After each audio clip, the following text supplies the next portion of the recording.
Bonjour,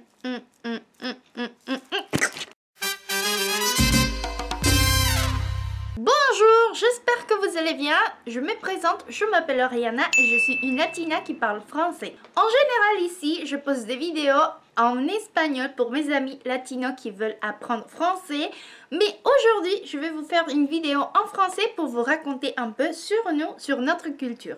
On est en Semaine Sainte et je me suis dit pourquoi pas vous raconter un peu sur ce qu'on fait en Semaine Sainte et comment on le célèbre. Je ne sais pas si vous le savez, mais la plupart des latinos sont très religieux.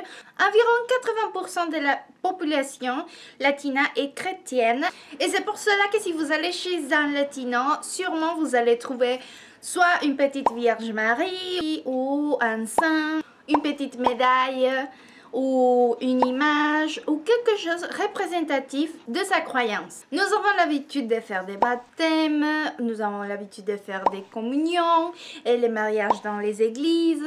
Mais une des célébrations les plus importantes, c'est la Semaine Sainte. La Semaine Sainte est destinée à commémorer la passion de Christ. On a le dimanche de Ramos, lundi, mardi, mercredi, jeudi, vendredi et samedi saint. On fait des processions, on va en messe, on prie et on revit la mort et la résurrection de Jésus-Christ. Il y a des choses qu'on devrait faire comme par exemple aller à l'église, regarder des films religieux, ne pas manger des viandes, visiter des lieux sacrés, être en famille et jeûner. Et il y a des choses interdites comme par exemple se couper les cheveux, se baigner dans une rivière pour ne pas se transformer en poisson, ne pas faire l'amour, ne pas s'habiller en rouge, entre autres. Moi, sincèrement, je ne suis pas très croyante. Je ne suis pas le christianisme. Je crois qu'il existe un Dieu. Mais d'habitude, je ne vais pas à l'église. Et j'ai remarqué qu'au fil des années, que toutes ces traditions ont beaucoup changé. Surtout entre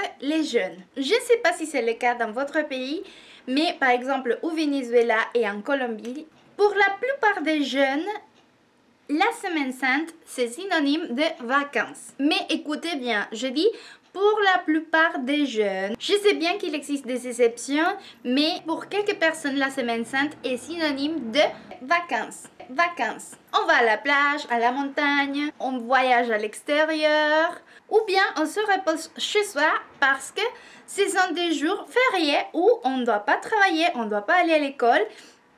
Et bon, une autre chose que j'ai remarqué quand j'habitais en France, c'est qu'on n'a pas les œufs de Pâques. Par exemple, chez moi, on n'a pas cette coutume qui plaît surtout aux petits-enfants où tu dois aller chercher les petits œufs en chocolat ou des lapins en chocolat. Heureusement, je suis aux États-Unis et j'ai acheté un lapin que je vais manger bientôt. La réalité, c'est que vraiment, il y a des personnes qui célèbrent la Semaine Sainte d'une façon religieuse et il y a des personnes qui célèbrent la Semaine Sainte comme des vacances. Alors, j'aimerais bien savoir si vous célébrez la Semaine Sainte et comment vous la célébrez, ou si vous êtes peut-être d'une autre religion, quelle est la fête la plus importante que vous avez dans votre religion, c'est-à-dire quelle est la fête la plus importante pour vous. Moi, de mon côté, je dois vous dire que je fais partie des personnes qui vont à la plage ou aux vacances pendant la Semaine Sainte. Et vous, qu'est-ce que vous faites? Si c'est la première fois que tu es ici, n'oublie pas de t'abonner et si tu as aimé cette vidéo, n'oublie pas de me laisser un gros j'aime. Dorénavant, je vais poster une vidéo ou peut-être 2 vidéos en français par mois, mais comme d'habitude, les vendredis. Et tous les samedis, je vais continuer à poster des vidéos en espagnol pour mes amis latinos qui voudraient apprendre français. Alors, gros bisous et à la prochaine!